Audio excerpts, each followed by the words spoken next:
Hello students, welcome to on our YouTube channel study of science.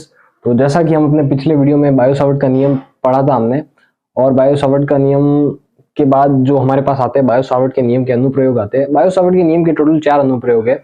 आज हम पहला अनुप्रयोग पढ़ेंगे जो कि है वृत्ताकार कुंडली के केंद्र पर चुंबकीय क्षेत्र का मान ज्ञात करना। वृत्ताकार कुंडली होगी, उसके केंद्र पर चुंबकीय क्षेत्र का मान हमको ज्ञात करना है। तो सबसे पहले हम बना देते हैं डायग्राम। डायग्राम में क्या होगा, ये हमारी एक वृत्ताकार कुंडली है। पूरी गोल तो नहीं बनेगी, बट हो सके उतनी मैं गोल बनाने की ट्राई करूंगा। वृत्ताकार कुंडली है, यहां से हम एक जोड़ देंगे, इसके साथ एक बैटरी जोड़ देंगे, जिससे इस वृत्ताकार कुंडली में धारा प्रवाहित होगी। और धारा प्रवाहित होगी तो क्या बनेगा, हमारे पास एक चुंबकीय क्षेत्र बनेगा।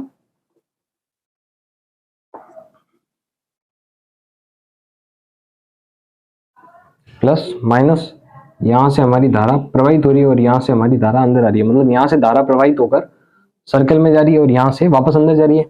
वृत्ताकार कुंडली का केंद्र हमारा O है, और इस केंद्र पर ही हमें क्या करना है, चुंबकीय क्षेत्र का मान ज्ञात करना है।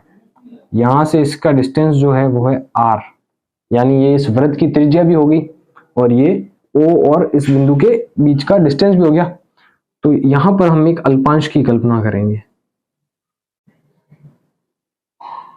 यहां पर हमने एक अल्पांश की कल्पना की है, dl, ये हमारा एक अल्पांश हो गया।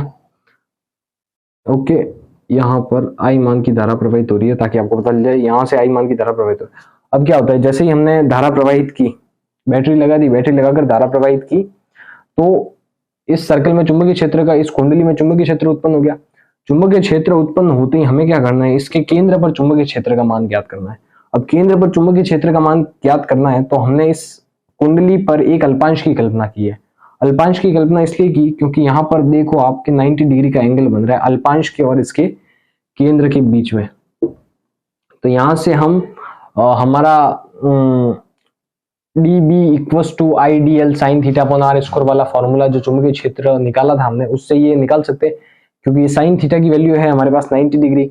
ये देखो यहाँ पर आपको लंबवत ऐसे नहीं दिख रहा होगा, तो मैं बता देता हूँ। ये है हमारा ये O बिंदु, ये R डिस्टेंस, और ये है हमारा अल्पांश। अब आपको दिख रहा होगा कि इसके ये लंबवत है। इस डायग्राम को मैंने ये ऐसे, इसको मैंने खड़ा कर दिया, तो आपको दिख रहा होगा कि ये लंबवत है। तो यहाँ पर भी ये ऐसे ही लंबवत है। आपको ये डायग्राम नहीं बनाना है, ओनली ये डायग्राम बनाना है। उसके बाद ये डायग्राम बना लो, उसके बाद हम हमारी डेरिवेशन स्टार्ट करते हैं। सबसे पहले हम क्या लिखेंगे, लैंग्वेज। तो लैंग्वेज में वही है कि हमने R मान की एक कुंडली ली है, उसमें चुंबकीय क्षेत्र, हमें केंद्र पर O बिंदु पर चुंबकीय क्षेत्र का मान ज्ञात करना है। एक अल्पांश की कल्पना करते हैं, अल्पांश और त्रिज्या लंबवत है। ये पॉइंट हमको लिखने हैं, जो हमने किया है वही हमको लिखना है। हाँ, तो ये है हमारी लैंग्वेज, जो कि हमने डायग्राम में किया है वही हमारी लैंग्वेज में लिखना है हमको।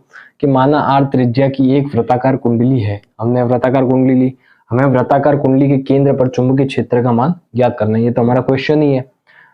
वृत्ताकार कुंडली पर एक अल्पांश की कल्पना करते हैं, यहां पर लिख देना एक अल्पांश, ब्रैकेट में लिख देना आप dl, ताकि आपको पता चलेगा कि अल्पांश dl की कल्पना की हमने। वृत्ताकार कुंडली के केंद्र पर अल्पांश dl की कल्पना करते हैं। इस अल्पांश के कारण, जैसा कि हमने बायो सावर्ट के नियम में भी पढ़ा था, अल्पांश के कारण वो P बिंदु पर उत्पन्न विद्युत क्षेत्र निकाला था। अब हम निकालेंगे अल्पांश के कारण केंद्र पर उत्पन्न विद्युत क्षेत्र का मान। इस अल्पांश के कारण वृत्ताकार कुंडली के केंद्र पर उत्पन्न चुंबकीय क्षेत्र का मान बायो सावर्ट के नियम से। तो आप जानती है अल्पांश के कारण जो विद्युत क्षेत्र उत्पन्न होता है वो क्या होता है, बायो सावर्ट के नियम से देखें तो dB equals to mu not upon 4 pi IDL sine theta upon R square. अब यहाँ पर हमारे पास थीटा की वैल्यू तो हमारे पास है ही है, थीटा इक्वल्स टू 90 डिग्री। क्यों? क्योंकि उस टाइम हमारे पास थीटा की वैल्यू नहीं थी जब हमने बायो सावर्ट का नियम निकाला था, पर अभी हमारे पास थीटा की वैल्यू है। क्या है थीटा की वैल्यू? 90 डिग्री। क्यों? क्योंकि जो अल्पांश है हमारा और जो त्रिज्या है, वृत्ताकार कुंडली की त्रिज्या, दोनों एक दूसरे के लंबवत है। इसके कारण यहाँ पर थीटा जो बनेगा वो 90 डिग्री का एंगल बनेगा। तो यहाँ तक आप नोट कर लीजिए। उसके बाद हम वहां पर 90 डिग्री की वैल्यू इस थीटा में पुट कर हमारी डेरिवेशन को आगे बढ़ाते हैं। बहुत ही इजी डेरिवेशन है और बहुत ही सिंपल है। ये तो आप यूं याद कर लोगे? एक बार लैंग्वेज नोट कर लो पूरी आप।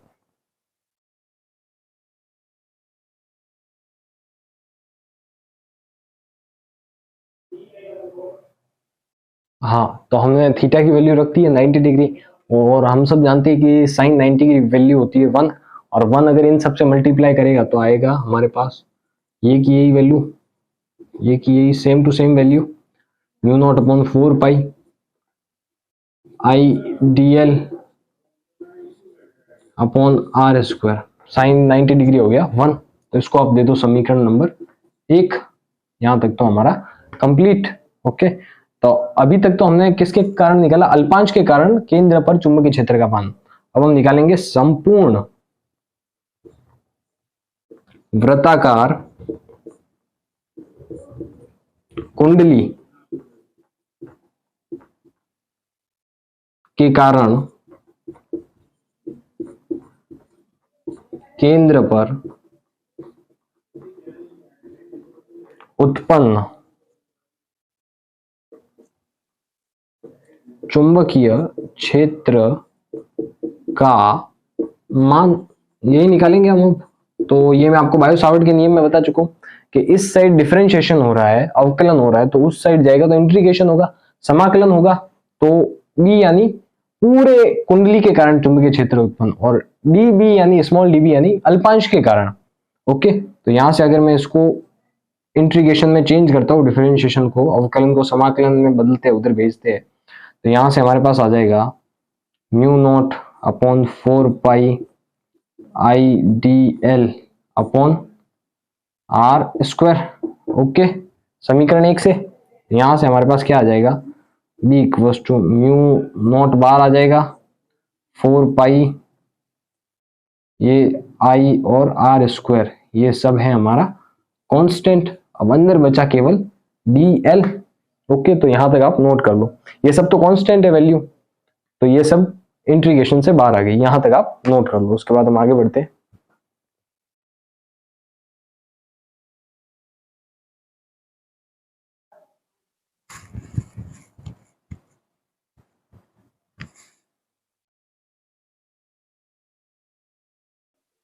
हाँ, तो अब हम आगे बढ़ते हैं। तो डीएल का इंटीग्रेशन, डीएल का इंटीग्रेशन किसके बराबर होगा यहां से? तो डीएल का इंटीग्रेशन होगा capital L, sorry DL, DL का इंटीग्रेशन होगा यहां से कैपिटल एल। इसका इंटीग्रेशन करेंगे तो हमारे पास आएगा कैपिटल एल। एल यानी लंबाई, लंबाई किसकी?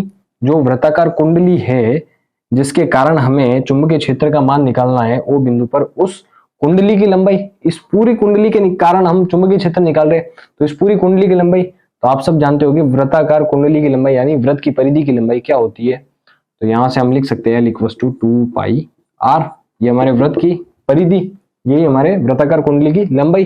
तो यहां से हम वैल्यू भर सकते हैं B equals to mu not upon 4 pi, mu not upon 4 pi I as it is, R square as it is, integration of DL equals to capital L, और कैपिटल एल की जगह में क्या लिख सकता हूं? 2 पाई आर, 2 पाई आर। यहां से हम इन सबको कैंसिल कर देंगे, सब मल्टीप्लाई में, तो पाई से पाई कैंसिल, 2 से 4 कैंसिल 2 टाइम्स, इस आर के स्क्वायर से ये आर पूरा कैंसिल। तो लास्ट एंड फाइनल जो हमारे पास हमारा आंसर आया कि संपूर्ण कुंडली के कारण बी बिंदु पर जो चुंबकीय क्षेत्र उत्पन्न होगा वो चुंबकीय क्षेत्र होगा म्यू नॉट आई अपॉन, ये 2 पाई आर तो पूरा कैंसिल हो गया, यहां पर क्या बचा? एक तो 2 बचा और एक बचा आर, तो 2 आर। ये हमारा फाइनल आंसर है कि वृत्ताकार कुंडली के कारण उसके केंद्र पर स्थित किसी बिंदु पर या उसके केंद्र पर चुंबकीय क्षेत्र का मान, जो ओ बिंदु पर चुंबकीय क्षेत्र का मान होगा वो होगा B equals to mu not I upon 2 R. Okay, तो यहां तक आप नोट कर लो, यही हमारा फाइनल आंसर। हाँ, तो हमारे फॉर्मूले से हमें निष्कर्ष मिलते हैं कि 2 निष्कर्ष मिलेंगे हमको, जो हमारा फॉर्मूला है।